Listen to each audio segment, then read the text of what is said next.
El año 30. El año 30. Portales tenía una famosa frase, ¿no es cierto?, que ha sido citada por muchos historiadores, por varios de nosotros probablemente. El orden social se mantiene en Chile gracias al peso de la noche.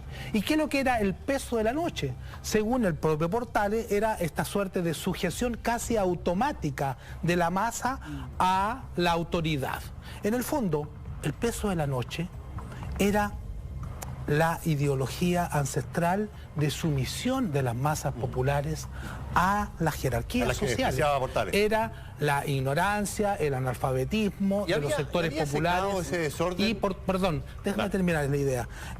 La obra, entre comillas, de Portales, uno de los aspectos más importantes de la obra de Portales y del régimen que él prohijó, fundamentalmente los decenios conservadores, fue precisamente restablecer este orden tradicional alterado por las guerras de la independencia. Porque las guerras de la independencia, como hemos dicho, habían provocado muchas fisuras en el seno de la clase dominante. La clase dominante se había dividido, se había generado una guerra civil y los mecanismos de control social sobre las masas, particularmente sobre el campesinado, se habían relajado. Ahora, habían proliferado las montoneras, el bandidismo. Entonces Portales se propone restablecer el orden tradicional. ¿Y lo consigue? En beneficio de la clase dominante. Claro que lo consigue, pero ¿a qué diferencia costo? De Perú, de Bolivia, que vieron turbulencia mucho más larga, ¿no? ¿A qué costo y con qué métodos? Que ese es otro aspecto sobre el cual convendría conversar. En tu opinión, Portales es el constructor político del Estado chileno, así como pregunta macro. ¿Tú crees que fue así eso? Yo creo que es un gran operador político. Pero no tiene más mérito que ese. Pero no tiene más mérito que ese. Digamos, un estadista lega a la posteridad algo más que una carta, que cartas repletas de grosería y donde hay que leer a contrapelo para... Y porque a cargo de que lo eligieron renunció, si lo eligieron vicepresidente de la República, dijo que no estaba para... Pero hay otros arquitectos, digamos que si uno habla de régimen portaliano, más bien es porque hay cierta institución que pervive y que trasciende a la persona. Y esas personas son un grupo de juristas, que ellos sí que son las cabezas pensantes. ¿Quiénes son? Que es Andrés Bello, me parece, Mariano Egaña, esa dupla... Manuel José Gandarillas, Vicente Bustillos, creo que son las cabezas pensantes las que logran establecer el llamado constitucional. ¿Fueron articulados por Portales en su grupo más cercano? No, de hecho a Portales no le interesa ni siquiera el debate de la... De hecho a Mariano Egaña le decía Lord Callampa. Sí, es un pobre diablo, no me interesa ninguna discusión constitucional. Entonces, tenía un desprecio por la política. Y algunos de ellos, como el más ilustrado de todos, Andrés Bello, terminaría distanciándose de muchos aspectos de la acción de Portales. Por ejemplo, me imagino que lo conversaremos, de los métodos de disciplinamiento social, el presidio ambulante, los carros ambulantes, que eran algo degradante, es decir, eran jaulas, verdaderas jaulas para animales, donde se ponían a los presos para llevarlos a realizar obras públicas. Y ahí vivían, hacían sus necesidades, sufrían las intemperies del tiempo. Después de la muerte de Portales se conocen textos de don Andrés Bello que son extremadamente críticos respecto a este tipo de prácticas. Dicho sea de paso, los carros ambulantes fueron una invención del propio Portales. Hablemos de eso, Sergio, sí, pero la misma pregunta te quería hacer a ti, Alejandro. A ti, ¿tú discrepas? ¿Es el constructor Portales o es un operador político? Yo estoy más en la línea de Gabriel, pero un poco más mixta. Yo creo que en los problemas históricos complejos, Mario Góngora siempre decía que había que huir de la tentación del monocausalismo. Entonces, es decir, Chile consolidó un régimen Portales, o quien sea, no es así. Portales influye la experiencia de los años anteriores. Cristóbal decía muy bien la continuidad que hay entre la Constitución del 28 y la del 33. No es una ruptura radical entre ambos Ahí te quería preguntar, textos. ¿qué tanto de Portales hay en la Constitución del 33?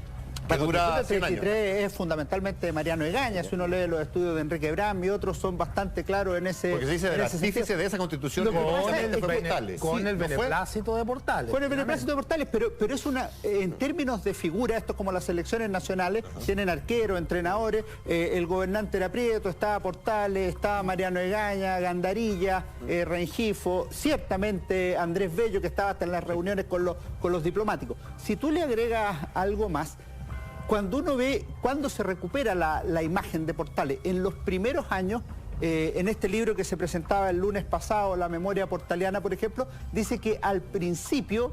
Muéstralo si quieres a esa cámara. Al principio, tras la muerte de Portales, de inmediato obviamente hay homenajes del obispo, hay homenajes del presidente de la República. Claro. Pero después, cuando uno sigue la prensa de distintos sectores, ellos valoran el régimen conservador.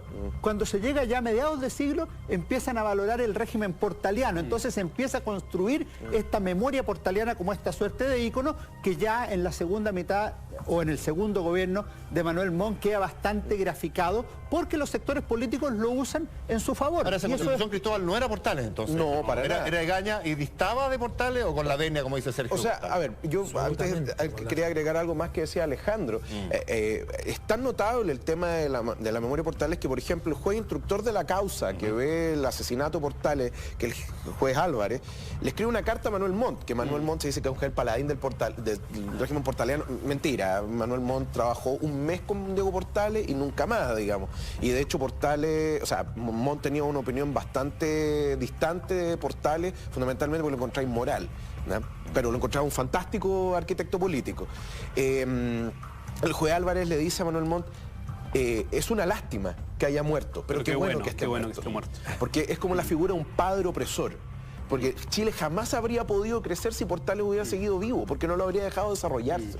Entonces, ahí hay un tema que tiene que ver con... lo que dice, jamás hubiera podido crecer, no lo hubiera dejado desarrollarse en materia política, dices tú. En todo sentido. ¿Por qué? Porque finalmente es como el padre castigador y al mismo tiempo opresor. Es como si dijera, Juan José, tú estás haciendo todo mal. ¿Pero qué pasa cuando muere Portales? ¿Qué es lo que se abre ahí? Es que ahí está el punto, porque de ahí lo que ocurre es lo siguiente. Primero viene todos los homenajes y viene toda esa construcción primera de la que habla Alejandro y que Gonzalo Arenas trata bien en el libro, sino que además también está el tema, como dice Gabriel, que después se distancia el asunto y se empieza a hablar después del régimen portaliano, ¿ya? Como te decía, como un ícono, ¿ya? ¿Por qué? Porque es mucho más difícil decir que el régimen le pertenece a mucho. Claro. Cuando tú lo vuelves monocausal es mucho más fácil enseñarlo del primer lugar en las escuelas, ¿no? Entonces, por un lado, y con respecto a lo que tú me preguntabas, a ver, yo de la opinión, yo discrepo un poco de ciertas investigaciones, fundamentalmente porque yo estoy trabajando en algo de eso, que la Constitución del 33 también tiene varias fuentes. Una de ellas, principalmente, es la Constitución del 28.